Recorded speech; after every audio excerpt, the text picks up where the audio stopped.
Hello दोस्तों, नमस्कार, जय हिंद साथियों।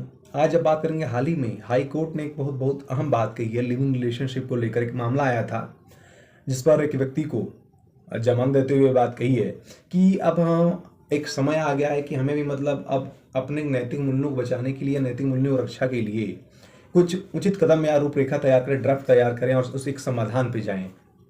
यह बात तब कही है जब एक व्यक्ति जिस पर जो कि वाराणसी का किशोरी करके कुछ नाम है व्यक्ति का, और उस पर उसकी जो महिला मित्र थी जो उसके साथ लिविंग रिलेशनशिप में रही, उसने आरोप लगाया था वाराणसी के सारनाथ थाने में मामला दर्ज कराया कि उसने उसे शादी का झांसा देकर उसके शादी से इनकार कर दिया और गर्भपात भी कराया, और विदाउट कंसेंट, बिना स्वतंत्र, बिना सहमति के, बिना उसकी स्वतंत्रता के, बिना इजाजत के उसके साथ शारीरिक संबंध बनाए।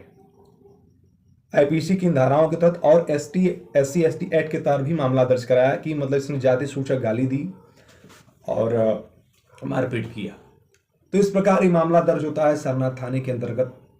तो बाद में वहाँ की जो वाराणसी की विशेष न्यायालय है, SC ST court, SC ST के अंतर्गत, तो वहाँ पे जो आवेदक है, जिस पे आरोप लगा था, वो जमानत के लिए आवेदन करता है, पर वहाँ पे जमानत उसकी खारिज कर दी जाती है, जमानत याचिका।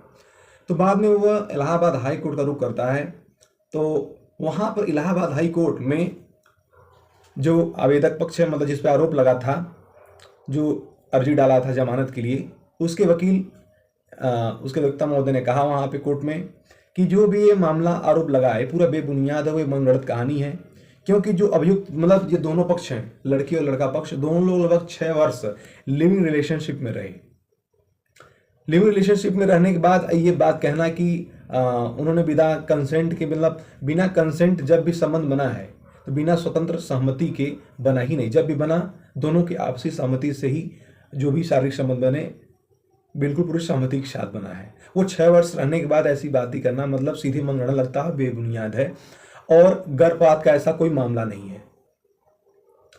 और सीधे से सोचने वाली बात हो, उसमें मामला ये था। अब ये सोचने वाले अपने आप पता चलता है कितना ये गलत आरोप लगाया गया है लड़के पर भी, कि जब ये सोचे कि SC ST एक्ट यहाँ पे वो लड़की हो सकता, वो लड़की जरूर SC ST कैटेगरी से रही होगी, तभी उसने ST ST एक्ट का भी मामला दर्ज कराया वहाँ पे। लेकिन ये सोचने वाला विषय है, यदि व्यक्ति को जाति से कोई प्रॉब्लम होती, जाति इत्यादि से, तो उस स्त्री के, उस लड़की के साथ वह 6 वर्ष ऐसे यूं ही समय न बिता देता।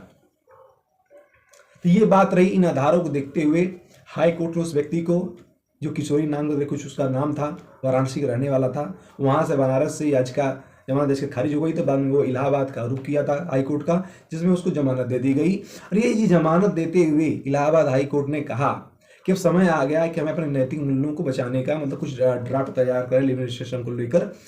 और इस पे और भी सारी बातें की, जिसमें प्रमुख रूप से उसने कहा कि जो आजकल की जो हमारा परिवेश समाज है, वो बदल रहा है धीरे धीरे, और जो आजकल के बच्चे हैं वो लिविंग रिलेशनशिप जैसे संबंधों इत्यादि चीज़ों की तरफ ज़्यादा आकर्षित हो रहे हैं। और इस पे आकर्षित होने का जो कारण ये है कि इसमें लोग जानते हैं कि इससे ज़्यादा लाइबिलिटी से बच सकते हैं। इनमें उस प्रकार कर्तव्यों अधिकारों का बोध नहीं होता, वो जो अधिकार करते हैं वो निर्धारण होता है, एक दूसरे प्रति जो लाइबिलिटी होती है उस प्रकार नहीं होता। जैसे कि शादी के बंधन में व्यवस्थित बनने के बाद एक पति पत्नी के बीच अधिकारों और दायित्वों का जो निर्धारण होता है, एक दूसरे प्रति जो अधिकार कर्तव्य होते हैं, वो लिविंग रिलेशनशिप में नहीं होता। इन्हीं सब चीज़ों से बचने के लिए शॉर्टकट उपाय अपनाने के लिए जो आजकल की युवा पीढ़ी ज़्यादातर, वो चाहे लड़का हो या लड़की हो, वो ऐसे संबंध लिविंग रिलेशनशिप के लिए की तरफ आकर्षित हो रहे हैं।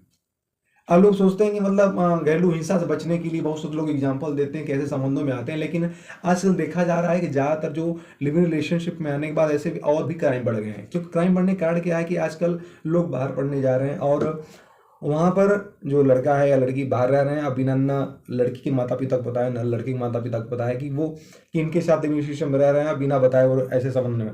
और वहीं कभी उनके बीच आपस में कोई घटना हो जाती, मारपीट होती, या लड़का लड़की को मार देता है, या ऐसी बहुत घटना है जिसमें लड़की को मार दिया गया है। जैसे एक पिछले हाल में घटना सुना था कि लिविंग रिलेशनशिप में रह एक लड़की को कई टुकड़ों में काट कर उसको काट दिया गया था और फ्रीज में पैक कर दिया गया था। ऐसी बहुत सी घटनाएं आज लिविंग रिलेशनशिप में देखने को ऐसी घटनाएं मिलती है। तो इन्हीं सब बातों को देखते हुए कोर्ट ने कहा कि हमें अब जरूरत है कि अपने नैतिक मूल्यों की रक्षा के लिए कुछ ड्राफ्ट तैयार करें तो यदि हमारी जानकारी अच्छी लगे तो ज़रूर लाइक एंड शेयर करें।